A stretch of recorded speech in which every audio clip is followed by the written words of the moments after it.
최진봉의 시사포커스, 성공회대 최진봉 교수와 함께합니다. 교수님 안녕하세요.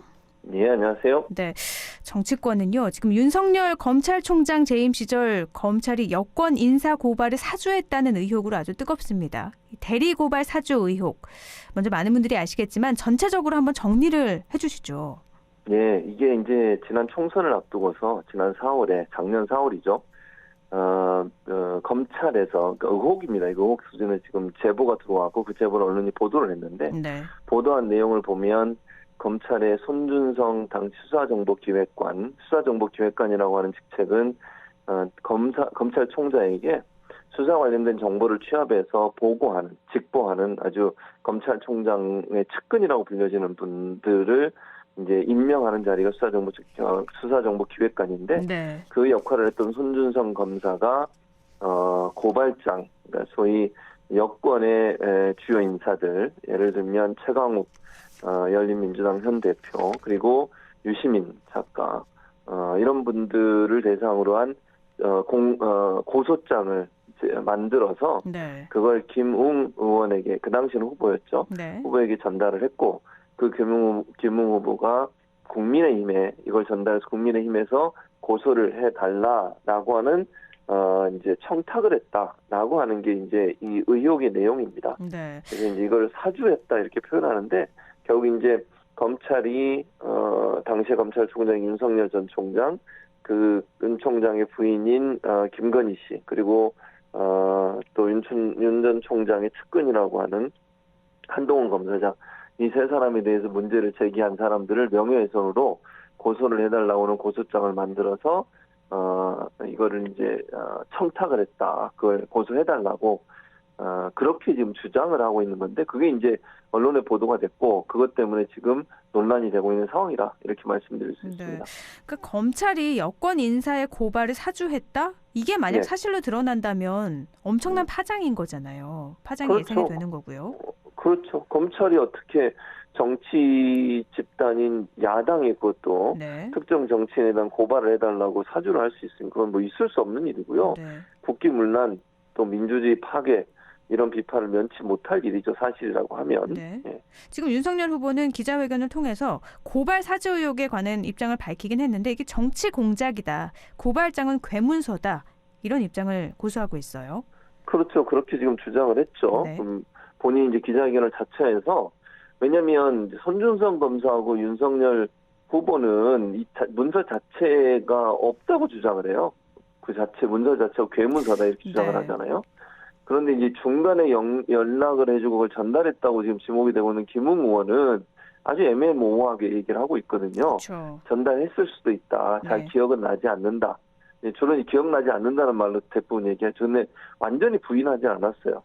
당시에 이제 총선을 앞두고 여러 제보가 들어왔고 그 제보된 것 중에 그게 있을 수 있고 네. 전달했을 가능성도 있다 당에 네. 그렇게 주장을 하고 있어서 이제 윤 전 총장 후보는 현재로서는 강력히 부인을 하고 있는데 또 하나의 쟁점이 뭐냐면 그게 8월 달에 사실은 이제 최강욱 의원에 대해서 국민의힘이 실제 그 고발을 합니다. 그런데 그 고발했던 고소장의 내용이 지금 논란이 되고 있는 손준성 검사가 만들었다고 의혹이 제기되고 있는 그 고소장 내용과 거의 흡사하다는 거예요. 그렇죠. 그러니까 아예 이 문서가 없다고 주장하는 것이 타당한지에 대해서 의문이 지금 생기고 있고요. 네. 4월에 그 지금 텔레그램이라고 하는 SNS를 통해 넘겨줬던 고소장의 내용과 실제 8월에 국민의힘이 고소를 했던 그 내용의 고소장과 거의 일치한다는 거죠. 네. 그러면 이 문서 자체가 존재하지 않았다고 주장하는 게 과연 타당한가 하는 부분에 대한 의혹이 지금 나오고 있는 거죠. 네, 존재하지 않았다면 그렇게 똑같을 수는 없다라는 입장 말씀이신 건데요. 근데 예. 이번에 윤석열 후보 기자회견 내용도 내용이고 기자회견 태도를 두고도 말들이 나오고 있어요. 그렇죠. 아니 왜냐면 아주 격양된 목소리로 얘기를 하고 증거를 대라. 그리고 이제 공익제보, 그 제보를 한 사람이 공익제보 신청을 했거든요. 그리고 네. 본인이 갖고 있는 증거, 휴대전화까지 다 대검에 제출을 했습니다. 네. 근데 공익제보자의 이름을 대라. 또는 누군지 나와라. 다 아는 사람이다. 이렇게 지금 주장을 하고 있는 거잖아요. 그렇죠. 근데 그거는 사실 공익제보의 원래와 원칙과 맞지 않는 거죠. 그쵸. 공익제보라고 하는 것은 기본적으로 공익적인 목적을 가지고 있는 사람, 그 사람을 보호하기 위해서 만든 제도잖아요. 네. 그런데 그 제도를 그 제도에서 공익제보자로 인정해달라고 하는 사람 이름을 밝혀라. 그럼 그거는 대통령 후보로서의 할 얘기는 아니라고 보고, 또 하나 논란이 되는 게 이게 인터넷 언론을 폄훼하는 발언을 했어요. 저는 그렇게 들었는데 네. 메이저 언론에 가서 왜 제보를 안 하고 왜 조그만 회사인 인터넷 언론과 제보를 했냐. 그것도 문제를 삼고 있거든요. 네. 그런데 그 인터넷 언론도 이미 문화체육관광부에 등록이 돼 있는 언론사인데 규모가 적다고 해서 그 언론사를 마치 메이저 언론사보다 못한다고 하는 듯한 그런 폄훼하는 듯한 발언을 한 거. 이것도 대통령으로서 부적절한 발언이라는 생각이 들고요. 네. 또 하나 이제 그렇게 검찰총장 시절에 본인이 뭐 청문회 가서는 뭐 소리 지르고 이럴 수 있다고 뭐 볼 수 있을 것 같아요. 그런데 국민들이 볼 때 대선 후보라는 분이 그렇게 뭐 뭐랄까요, 화가 난 모습으로 마치 무슨 검찰이 수사하는 과정에서 나온 듯한 그런 억양으로 네. 그렇게 발언을 하는 게 맞는가? 국민들한테 상당히 좀 실망감을 주지 않았나? 네. 그런 이제 비판이 나오고 있는 거죠. 지금 공익 제보자로 작년 총선 당시에 미래통합당 선거대책위원회에서 활동을 하다가 최근 윤석열 전 총장을 비난하는 글을 페이스북에 올렸던 조성은 씨가 이 공익 제보자다 이렇게 주목이 되고 있잖아요. 예. 네, 이분은 지금 이 조 씨는 억울하다, 이거 명예훼손이다라는 입장을 밝히고 있는데요. 그렇죠. 네. 그러니까 조 씨 입장은 자기는 공익 제보를 한 적이 없다라고 지금 주장을 하고 있어요. 네. 그런데 이제 김웅 의원이나 물론 김웅 의원도 그렇고 윤 후보도 그 사람 이름을 얘기한 적은 없어요. 네. 그러나 이제 윤 후보가 기자회견하면서 누구나 다 아는 뭐 여러분 다 아시잖아요, 이랬잖아요. 네. 누구를 지칭했는지 제가 뭐 그분 이름 얘기를 안 했으니까 뭐라고 얘기할 수는 없지만 이제 아마 여의도나 야권 쪽에서 그분의 이름이 나온 것 같아요. 그러다 네. 보니까 이분이 SNS 글을 올린 건데 본인은 공익제보 한 적 없고 마치 본인이 그 공익제보를 하고 특정 캠프에 들어가 있고 정치활동을 하는 것처럼 막 얘기를 하는데, 왜냐면 김웅 의원도 황당한 캠프에 가 있다 이렇게 얘기를 했죠. 윤석열 후보도 뭐 여러 곳에 돌아다니면서 뭐 정치 활동을 한 것처럼 그런 얘기를 했지 않습니까? 네. 거기에 대해서 사실관계가 틀렸다는 거죠. 본인은 캠프에 들어간 적도 없고 정치 활동을 1년 반 정도 안 하고 있는데 마치 본인이 정치 활동을 하면 정치적 목적을 가지고 그걸 만들었고 또 그걸 뭐 만들었다는 얘기까지는 안 했죠. 그걸 네. 전달했고 그걸로 공익제보자로 본인이 신청을 했다라고 얘기하는 부분, 이 부분이 잘못됐다고, 허위사실 유포라고 명예훼손이다라고 얘기하면서 법적 조치를 취하겠다고 지금 주장을 하고 있는 거죠. 네, 뭐 공익신고자 보호법에 따르면 말씀하신 것처럼 공익신고기 때문에 네. 이 공개하거나 이걸 또 보도할 수도 없는 부분이잖아요. 그래서 그렇죠. 또 공익신고자 보호하기로 대검 감찰부도 결정을 했는데 지금 여기서 핵심 열쇠는 이 제보자가 제출한 휴대전화가 고발 사주 의혹의 열쇠라고요? 그렇죠. 왜냐면 그게 이제 소위 SNS를 통해서 건너갔잖아요. 네. 그러니까 지금 현재 뭐 윤 후보 측이나 손준성 검사는 이 문서 자체를 인정을 안 해요. 괴 문서다. 네. 이렇게 얘기하잖아요. 괴 문서라고 하는 거는 정상적인 방법으로 만들어진 게 아니라 누가 조작해서 만들었거나 없는 문서를 만들어냈다는 걸로 이해될 수 있는 거 아닙니까? 네. 그런데 이제 만약 휴대전화에 이분 제보자가 누군지 모르겠지만 그 제보자의 휴대전화에 그 흔적이 남아있다고 생각을 해보세요. 예를 들면 손준성 검사가 김웅 의원한테 전달한 걸 김웅 의원이 이제 제보자한테 전달했다고 하면 그게 기록이 남아있지 않겠어요? 네. 또는 뭐 통화 내용이라든지 혹시나 녹취가 됐을 가능성은 저는 있다고 봐요. 뭐 자세한 건 모르겠지만. 네. 그런 증거들이 나오면 김웅 의원이 어떻게 발뺌을 할 수 있겠습니까? 지금은 잘 모른다, 기억이 안 난다고 얘기하지만 만약에 녹취가 나오거나 그게 건너간 증거가 명확하게 휴대전화에 남아있거나 이런 게 만약에 있으면 부인하기가 상당히 어렵죠. 그리고 네. 문서 자체를 괴문서라고 얘기하는 그 논리도 다 무너지게 되는 거거든요. 네. 문서는 누군가가 작성을 했고 그 문서가 전달되는 루트가 김웅 의원이면 손준성 검사에게 받았을 가능성이 높아지는 거죠. 그렇기 때문에 그 휴대전화에 어떤 내용이 들어있느냐, 녹취가 있는지, 그다음에 건너간 여러 가지 증거들, 예를 들면 SNS에 기록이 남아있는 거죠. 왜냐하면 김웅 의원은 본인은 다 방을 폭파했다고 그랬어요. 그래서 본인은 남아있는 게 없다고 지금 얘기하고 있잖아요. 그렇죠. 휴대전화도 자주 바꾼다고 네네. 하고.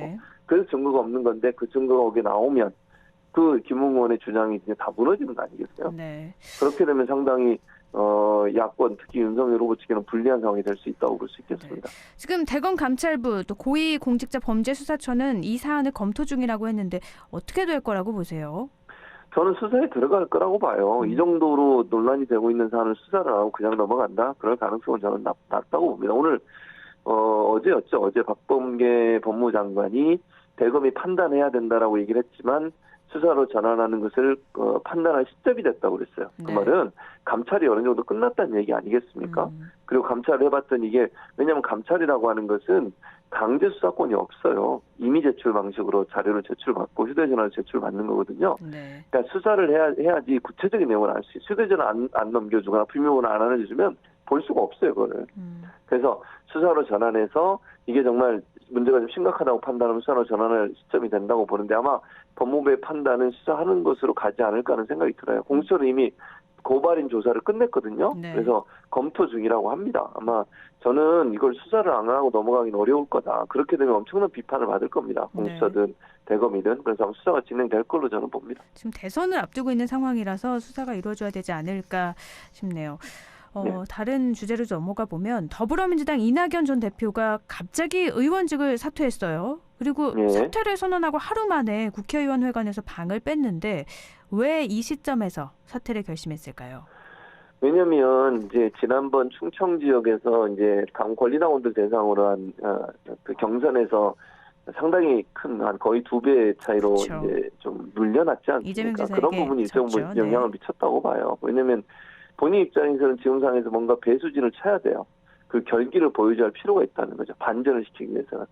그런데 본인이 결기를 표현하면서 배수진 칠 수 있는 게 남아있는 카드가 의원직 사퇴밖에 없는 거예요. 현재 상황에서는. 네. 그러니까 다른 카드는 네거티브를 썼는데 그게 역작용이 일어났고 네. 그다음에 이제 할 수 있는 게 없잖아요. 지금 상황에서. 그러면 내가 이 정도로 배수진을 쳤다. 난 돌아갈 데가 없다. 오직 여기에 올인하겠다. 이런 결기를 보여주기 위해서 의원직 사퇴라고 하는 그런 카드를 던진 게 아닌가 하는 생각이 듭니다. 즉 이제 상당히 반전을 노려야 되는 상황에서 쓸 수 있는 마지막 카드를 던졌다. 이렇게 보는 게 맞을 것 같고요.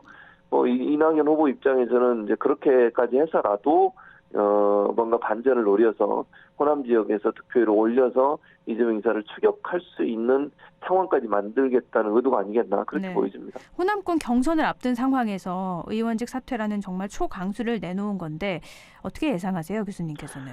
저는 개인적으로는 그게 한계가 있을 거라고 봐요. 그게 무슨 말이냐면 이재명 대선을 한 게 충청 지역에서 어느 정도 확인됐고 지금 추세를 보면 여러 여론조사 결과들 보면 이재명 후보의 대세론이 굳혀지고 있는 양상이에요. 네. 그런데 이 의원직 사퇴라고 하는 이슈가 그걸 파기할 만큼의 파괴력을 갖고 있느냐?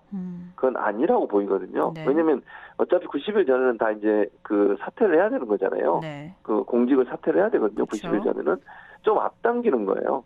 그게 과연 무슨 의미가 있을 거냐? 또 한편에서는요, 뭐 추미애 후보도 그런 얘기를 했는데 민주당 내에 그 진보층들 그분들은 도리어 이걸 부정적으로 보는 분도 있어요. 무책임하다라는 여론이 또 생기고 있거든요. 그래서 이 부분이 반드시 긍정적인 영향을 미치지 않을 수도 있다. 그러니까 다시 말씀드리면 극렬 지지층 입장에서는 저렇게 하는 것이 도움이 안 되는. 왜냐하면 종로구잖아요. 그쵸. 지금 이낙연 후보가 네. 지역구가 종로 같은 경우는 정치 1번지 의미도 있고 그곳은 꼭 여당이 유리한 지역이라고 보기 어려워요, 선거에서. 만약에 그 재보선하게 되면 이제 그 대선 때 같이 하거든요. 근데 거기서 만약에 자리를 잃게 되면 어떻게 되겠습니까? 네. 그건 무책임하다 이런 얘기가 나오고 있는 상황인 건데 그런 여러 가지 상황을 봤을 때 의원직 사퇴가 줄 수 있는 부정적인 영향에 대해서 또 하나는 이제 원팀을 만들어야 되는데 만약 의원직 사퇴까지 하고 본인이 만약에 후보가 안 되면 네. 이낙연 후보를 지지했던 사람들이 과연 이재명 후보 만약 이재명 후보가 마지막 후보가 된다고 하면요 지지로 오겠냐 이렇게 갈랐으면 네. 이런 우려도 있는 거예요. 사실, 그러다 보니까 네. 결국 이제 부정적 영향을 미칠 수 있는 요소도 있어서 저는 영향력이 좀 제한적일 거다 이렇게 봅니다. 의원직 사퇴이기 때문에 말씀하신 것처럼 원팀으로 본선에 대응하는 게 어려울 것 같다라는 전망도 나오고 있는데 그럼 사퇴서가 처리가 안 될 거라고 예상을 하시나요? 저는 그렇게 봐요. 왜냐하면 이게 이제 원내대표도 전화해서 만류를 하고 있고 대표도 전화를 했어요. 이낙연 후보에게 네. 만류를 하고 이게 이제 윤희숙 의원 국민의힘에 2개 사표를 처리해야 되는 거잖아요. 지금. 그렇죠. 근데 윤희숙 의원 건도 국민의힘에서는 뭐 처리하자고 주장하죠. 민주당은 조사 결과를 보고서 하겠다고 지금 조금 뒤로 물러서 있는 상황이거든요. 네. 그런 상황에서 이걸 처리하기가 제가 볼 때는 좀 어렵지 않겠나. 민주당이 동의하지 않겠나 하는 생각이 듭니다. 과반 이상 출석인 과반 이상이 찬성인데 네. 민주당이 다수당이기 때문에 만약 민주당이 반대를 하면 제가 처리되기가 어렵지 않겠나 그런 생각이 듭니다. 그렇게 된다면 이낙연 후보는 더 난처한 입장은 될 수 있겠네요. 그럴 수 있죠. 그러니까 중간에 이제 설득을 해야 되는데 네. 제가 볼 때는 경선을 끝나기 전까지는 일단 유보를 했다가 네. 경선이 이제 끝나고 나면 최종 후보가 결정되고 나면 아마 설득하지 않겠나 하는 생각은 들어요. 뭐 지금도 물밑에는 설득을 하고 있지만 네. 경선 과정에서 그게 너무 뭐 이렇게 부각되면 부담이 될 수 있거든요. 그래서 경선 끝나고 최종 후보가 결정되고 나면 좀 적극적으로 설득을 해서 좀 처리하도록 만들지 않을까 하는 게 제 개인적인 전망입니다. 네, 알겠습니다. 말씀 오늘 여기까지 나누죠. 고맙습니다. 예, 감사합니다. 최진봉의 시사포커스 성공회대 최진봉 교수였습니다.